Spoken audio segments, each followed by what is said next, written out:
nhớ rong than thà trồng phong trồng ye trồng cứ trồng tiên có mùa ye y xuống lên xuống túi nó nó tôi một xe lê một xe lẩu có xanh nữa của cho lẩu có xanh chè thua bê lử rồi ra nó thua bê ra chỉ ta thua thở ra tao nu lên nhá cả là ra tất cả tôi thua tao nu lên nhá cả là chè ra thi bê nó chè chan để nó mà lại tôi một xe cho cứ cho ti cho này cho gì nhớ trốn độ cố cá tết cú chờ nhớ rồi tết chờ xiên khoảng mê say anh nu cứ lúc ta không sẽ nói bọn có luôn đủ sự chế mẹ ta sẽ trả tết có lòng lưu ta bé cái bông kết giỏi nhẹ nó có nó tôi sai một thay đổi mê sai nữa thôi trên nhà chế tan thành phố soi in đã trong phố soi nữa sư đó là để lâu rồi chế em để cứu trị nhóm lên nó hơn nữa nó giờ chở đi tra mua vào bố chó nhớ tập về nó chế chọn dùng hai chợ để cho chế ta tỏ yếu rồi trâu la thì con này nữa sai cưng gò lại ha để cái sau nhá chế sẽ tư trong trâu la là tại sao này tên nó chế la lên la sư đặt coi như bộ tỷ tư trung bộ tỷ tê nó sẽ có kế sắp bên nó plu là chip bù vậy là lên la sư còn đây lên lan rùa họ bọn gò lúa miòn đu sư chê sẽ trở nên sơ cưng gò lên nữa cái chuyện tu ổn tu gì ha chê liệt khổ là làm lê cu chuyện nhá làm chút chủ lên nó nữa cho này cho gì cho cứ cho ti cho ngõ cho mùa mê sao một bông sa ha sao nhớ sa đầu bên nó mất thay rồi số phố số chuột rồi mấy tao sẽ tao phụ hạt ta bên luôn nhớ rồi tết chờ nó là lên nhà tới xí mà nhà ta là cu rồi nó sẽ chơi cu chơi tao nó ha tới xíu lên rồi tới lâu ha rong chơi chơi chỉ phụ tay mong chơi chơi chỉ phụ chung lại chơi chơi xong cứ trò lên nhà này nó chơi tên đây rồi chỉ cha phụ đóng cũng bị chơi là tôi xin cho cụ chó đó tại sao nó cụ chó nóng lê cường cao xiên khoảng luôn nó chơi ta nữa chơi thầu lên nhà chơi ta tỏ chẳng bỏ sư cha bên nó chơi ta tỏ nhà thời gian yêu lâu chi nó sư lúc cỏ đi mà cụ xài lại làm liều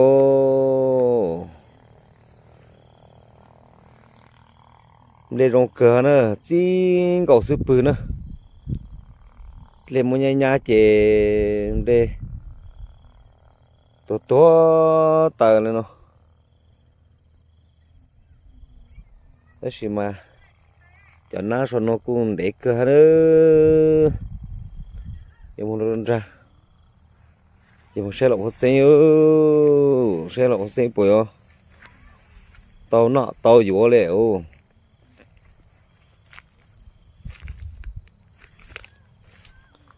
trong tàu tên là bơ không nha lên nổi cho lù xuống lê sọt lê冲lê khó từ lù lên nữa tàu tên nó chê bố cho cơ chấm để cho chê sát la đủ lên nó tận nó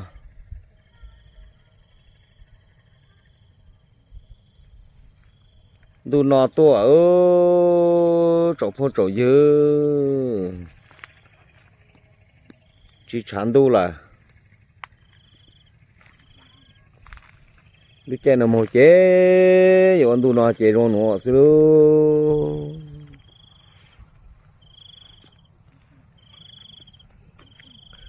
nó chế chỉ lọ phô xanh nữa mỗi hình ra là chơi đồ chờ chỉ lọ phô xanh này nó nữa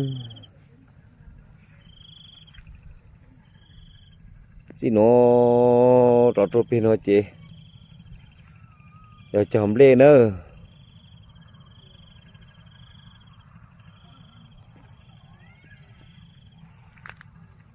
thầy nói ý nhỏ sai rồi chị chỉ tao mua rau lai lúa là nè thì bố cho bố món rau ta thì bố cho lên nhá kề lại của cho nhá xa chị lên chuyên đó chị mua cho con mua cho chị lộc hoa sen lên nữa thì chị lộc hoa sen này chị à sao nhá nhá lên chị rau hay lên nữa thế gì nhá nhá lên chị lúc cái cây này tôi tỏ lì nó là tôi chỉ tao chiều cho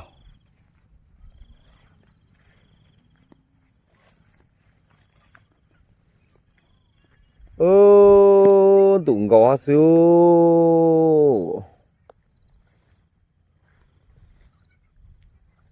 nó sẽ chê rong cơn gõ là hả luôn mua xả tạt lên nhá ta bé ra nó chỉ rong bỏ nó chê giờ tia nó ba nhiều cơn gò đó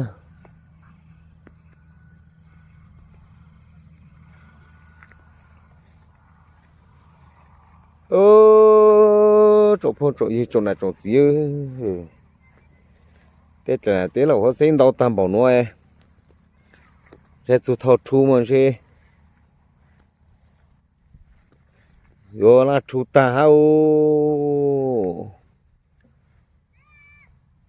tình gạo bò tỉ bón thú la tỉ nó lùm mông nó đồ bón ra bón ra không một bù bón ra chả nó trốn ra chỉ ya chỉ là có xây tan thọ sẽ nữa cho nó chê chỉ cho cỏ chỉ mua tha tên là một chờ chỉ là có xây tan thọ lại cứ mẹ bù nó nữa mình có bồn ra lúc trên là lùm màu lên nó bó tỏ đủ la tận ô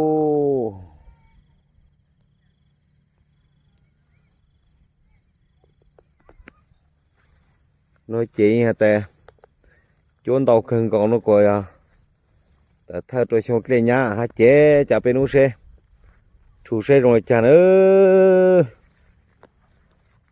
rồi khỏi rong suốt chế cú rong cơn gò ha nó xây nó thế cơ ha ô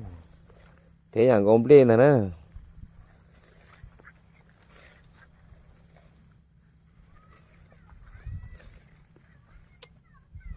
ô vô một tay cùng là nó chế chỉ cả thể xa rồi cái nhà chuyên đề là nó chế rong thật tàu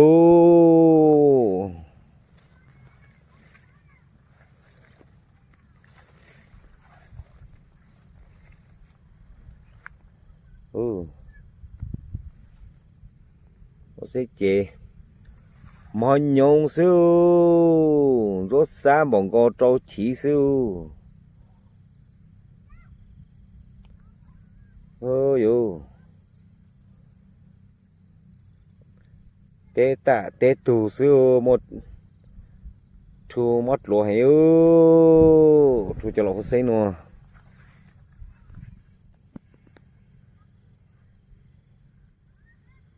là nữa bé ôn nó hú nó thông sền nó chê bé hú cho là sợ lên nữa nè cho là nó là thua lên thua gì là phốt xây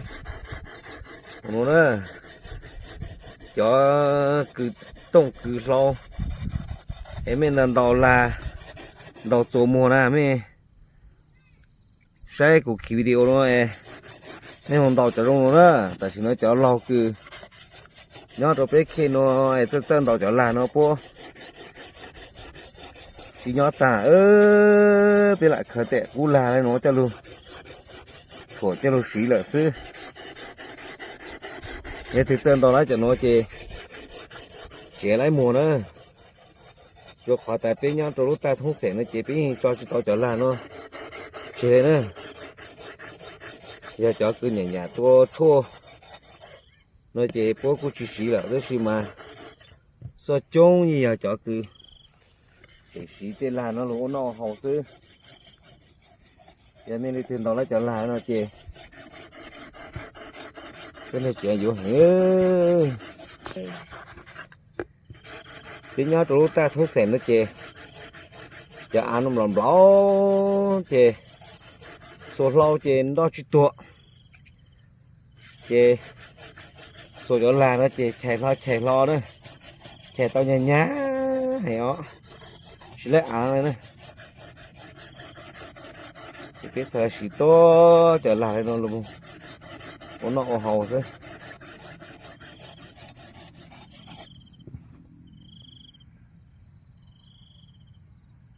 rồi mình chơi ra sau tua là nó chơi mà lên mà tạ sao hồn nó nè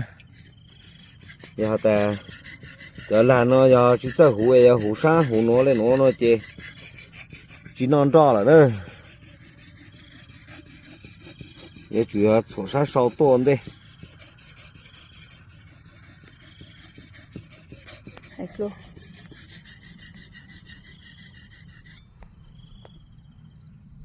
đâu thế hả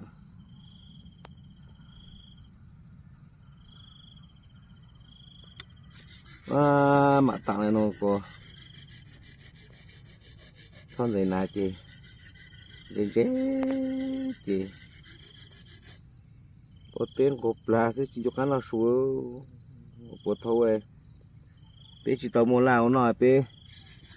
ô lú ta nó chơi lú mồ ôn nọ hỏi ôn để tê sư mà phá rõ chê ý lúc dê hù tì trơn được lúa ít là hú á cái gì này nói chê bê mua la ôn nọ là chê bê lúa là sản sử là sư chế cu chú chá mà hành hao chú đo lên từ thầu tên bể nữa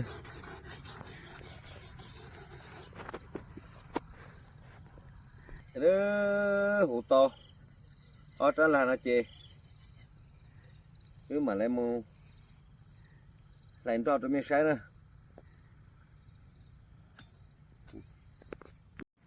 đó hủ to là chê tuôn thôn rồi nó nữa ít sát tê lại lên nó buồn chê ha nó xanh tứ họ chặt tạ chỉ tứ chỉ không xí rồi ôi lại ăn nó để đây chỉ tôi nhai để tự uống được mà xưa sau phơi cho nó xanh là cho con này cho chả tư mùng ra ta chị này xí rồi ăn mầm lò hay không ăn mầm lò hay gì lại chê trò kia lúc tôi xay nó xí mà thế liền xưa nhớ có số lâu chê chỉ tuổi xỉn đây này số lâu chê đó chả trừ thải rồi tua xuống hồ cái chỉ tua như này chỉ mà sờ đá liền nó ôi nó xuề kể cả lấy kia mình nó bón đó là một số gì thay đi tua xuống nữa rồi có chuyện lại lấy án đâu rồi trong hả chị cái chị tôi lại cả rón rồi nó cứ mà lính số lâu mà chị khờ oper nó hả của chip khờ xuống của em đâu lỗ xin luôn hay ừ chị có chị khờ chê người ta chị mình trong chê chị tua hết đi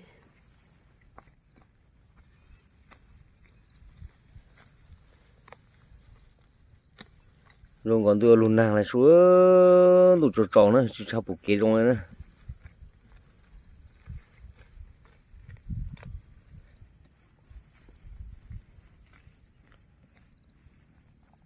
thay này nó giờ một tên này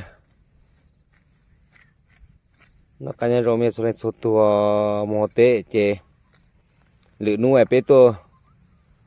chủ sen thu lại chả nữa mà lại đặc à thay rồi mình sai nữa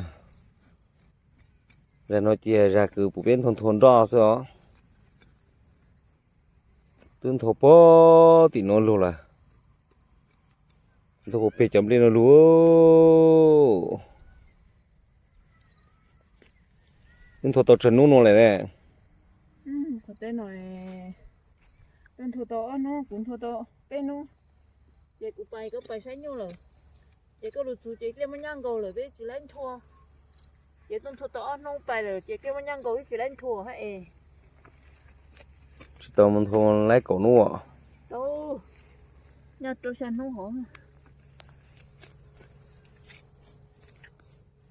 Nên là nó chụp phô gì nữa nó cá nhân rồi mình số lên số từ xin gì rồi được khi video nữa